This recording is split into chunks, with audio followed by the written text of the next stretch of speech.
Deian a Loli a'r bai ar gam, gan Angharad Elen a Nes Llwyd Owen. Prynhawdydd Sul oedd hi, ac roedd hi'n draed moch yn hyd Deian a Loli.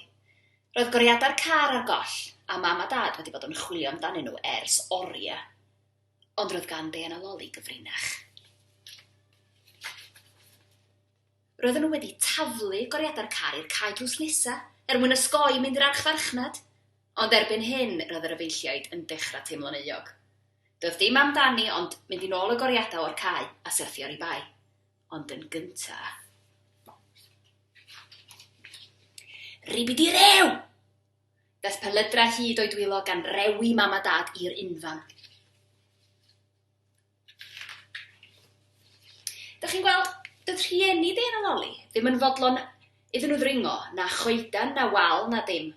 Ond oedd gan yr efeilliaid ddim dewis os oedden nhw am gael y goriadau nôl. Ond iddyn nhw chwilio am ddyfal, doedd dim sôn am y goriadau. Tog, daeth titwi roed ei ffigi mewn. Mrs Thomas Las, at i'ch gwasanaeth, meddai. Alla i helpu? Esboniodd yr efeilliaid beth oedd y broblem. Ar golla iei, telorodd Mrs Thomas Las. Mae gen i syniad go dda pwy di'r lleidar, ac mi wn i ble mae'r cnaf yn gwneud i nyth. Dwch efo fi. Rhoddodd Deian a Loli i bodi ar ei trwyna a chwifio i bysydd, ac ar amrantiad roedden nhw bitw bychan bach yn ddigon bach i ddringo ar gefn Mrs Thomas Las. Wihii! Gafeilo nhw yn dyn yn ei fflu ac i ffwrdd â nhw ar wyb ar adain y gwynt. Cyn pen dim creiddo nhw'r llecyn bach delan y byd. Yn crogi mrig ar coed roedd trigareddau tlws yn twynu rhwng y dail. Yna gwelodd Loli rhywbeth cyfarwydd. Hen gwpan a enillodd am chwarae mewn twrnament pêl-droed. A sylwodd Deian ar un o'i hen grynodisgiad disgleirio yn yr haul. Fydis i do, medda Mrs Thomas Las yn falch iawn ohoni hun. A dyna pryd y gwelson nhw oriadau'r car, yn sgleinio yn y gwyrddni, a ffioden yn cael panad o de. Dyna fod i hirin, sgrechiodd Mrs Thomas Las, oedd o'i chôn lan erbyn hyn.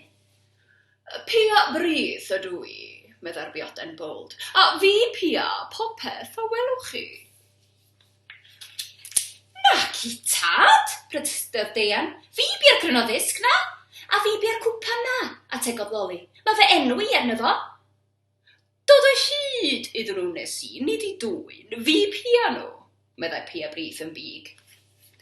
A dyna pryd y cofiodd Loli i bod i wedi gadael ei chwpan yn y parc, ar ôl bod yn dal penabyliaid ynddo.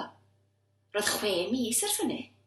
A chofiodd Deian fod crac wedi ymddangos yn ei grynoddisg, ac yn ei dymer roedd o wedi thaflu drwy'r ffenast.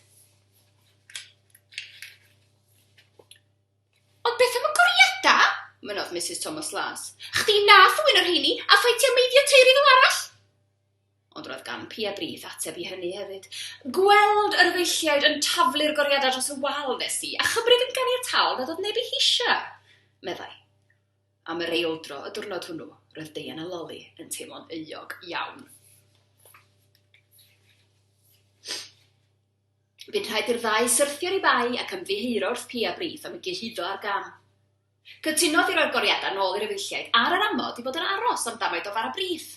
A dyna lle buon nhw yn sgwrsio fel hen ffrindiau, nes at y dydd yn hen. Ar ôl ffarwelio a Pia Brith a hedfan am adra, diolchodd Deian a Loli i Mrs Thomas Las am ei helpu. Gwnaeth y ddau hynna'n y fawr eto, cyn sleifio at fag mam a gosod goriadau'r car yn ôl iddo.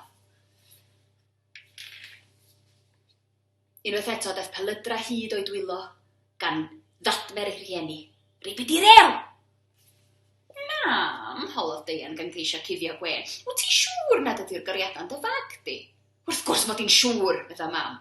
Ond wrth dwrio ni bag am y canfed tro. Dyna lle roedd y goriadau, mor amlwg a hael canol dydd.